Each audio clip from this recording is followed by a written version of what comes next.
Sir what to do by backlog it happen. देखिए backlog की एक सिंपल स्ट्रेटजी है, let me tell you this in detail, है ना। बहुत प्यारा सवाल पूछा है आपने, थोड़ी सी चर्चा कर ली जाए इस चीज के ऊपर। अच्छा इज्जत से जवाब देना भाई, है ना। I want you to give your answer very honestly, give me an honest answer. Let say आपका 2 घंटे का एक लेक्चर है, आप उसको 2x पे देख रहे हो, तो आपका लेक्चर कितनी देर में कंप्लीट होना चाहिए। लेट से आप नोट्स वोट्स कुछ नहीं बना रहे हो, आपने 2 घंटे का एक लेक्चर लिया और उसको आप 2x पे देख रहे हो, कहीं आपको ज्यादा फोकस लगाने की जरूरत पड़ी है तो आप 1.5x पे देख रहे हो। आपका ये लेक्चर कितनी देर में खत्म हो जाना चाहिए टेक्निकली, क्योंकि 1 घंटा 45 मिनट की क्लास होती है हमारी, 2 घंटे का मान लो आप, तो मैं ये मान सकता हूं कि आप 1 घंटे में खत्म कर लोगे। अगर 2x पे देख रहे हो तो 1.5x पे आपने देखा है तो भाई 1.25 आवर में आपने कंप्लीट कर लिया, 1.5 घंटे में आपने कंप्लीट कर लिया max to max. Correct, 1 hour लिख रहे हैं सभी बच्चे, एकदम सही बात है। अब मेरे भाई मुझे ये बताइए कि यही 2 घंटे का लेक्चर है, यही 2x की स्पीड है, लेकिन अब आप साथ में नोट्स बना रहे हो। आप बताइए लेक्चर कितनी देर में कंप्लीट होगा। ऑनेस्टली बताना, देखो झूठ बोलोगे तो मैं आपकी हेल्प नहीं कर पाऊंगा। मैं आपकी हेल्प सिर्फ तभी कर सकता हूं जब आप मुझसे सच कहें। अगर 2 घंटे का लेक्चर है, 2x की स्पीड पे देखा तो 1 घंटे में खत्म हुआ।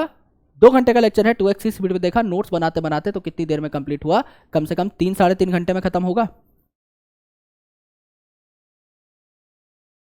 3 साढ़े 3 घंटा लेगा, एकदम लेगा सर। सभी लिख रहे हैं 3.5 घंटा, 2 घंटा, 3 घंटा, अलग अलग लेवल आ रहे हैं। हम लोग 3 घंटा मान के चलते हैं एवरेज।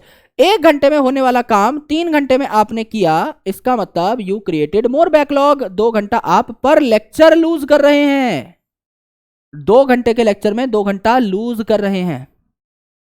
ओमनिस बैकलॉगा ई बैकलॉगा, previous backlog creates more new backlog, right. इससे कैसे बचे सर। ये जो 2 घंटे का टाइम है ये किस चीज में लगा, नोट्स बनाने में लगा सर। क्योंकि अगर मैं नोट्स नहीं बना रहा था तो यही काम मेरा 1 घंटे में हो रहा था, और नोट्स बनाते टाइम यही काम 3 घंटे में निकल गया। यानी 2 घंटे का टाइम मुझे नोट्स बनाने में लगा है।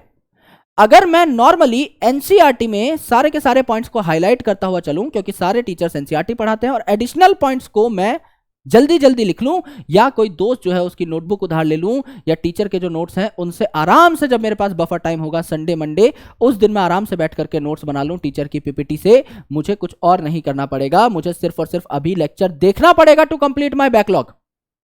परफेक्शन के चक्कर में, हर चीज 100% डन करने के चक्कर में वहीं अटके रह जाते हैं जहां से शुरू किया था।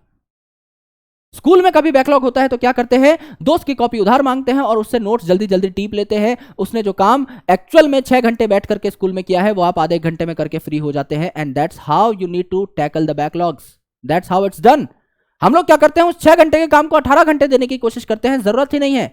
उस 6 घंटे की वीडियोस को 3 घंटे में 2x पे देख के खत्म करो, और फिर आराम से जल्दी जल्दी बैठ के नोट्स बना लो 1 घंटे में, सारा का सारा from your lecture slides. That's it, that's how backlog is completed, है ना। उसके ऊपर अगर आप कुछ करने की कोशिश कर रहे हो तो आप अपने पैर पे कुल्हाड़ी मार रहे हो। तो परफेक्शन के चक्कर में मत पड़ो कि मैं तो भैया सारा नोट्स बनाऊंगा प्यारी प्यारी हैंडराइटिंग में। वो तब जब आपके पास टाइम हो। अभी आपकी प्रायोरिटी क्या है कि मैं टीचर के साथ सेम पेस पे काम करूं, टीचर ने जहां तक मुझे समझा दिया है वो मुझे समझ में आना चाहिए, मैं अगले लेक्चर में बैठ पाऊं, मैं इस लायक बन जाऊं, एलिजिबल हो जाऊं कि मुझे टीचर का अगला लेक्चर समझ में आए। मेरी प्रायोरिटी वो है। मेरी प्रायोरिटी अभी सुंदर सुंदर नोट्स बनाना नहीं है। And that's where Mat Easy helps you out. तो थोड़ा प्रमोशन भी कर देते हैं बीच में, है ना। That's where Mat Easy helps you out. तो बॉटनी में तो आपका काम हो जाएगा। जूलॉजी के नोट्स मैं बना रहा हूँ धीरे धीरे आप लोगों के लिए, मतलब मेरे को पर्सनली नोट्स की जरूरत नहीं पड़ती, आपको एंड में हम नोट्स देंगे।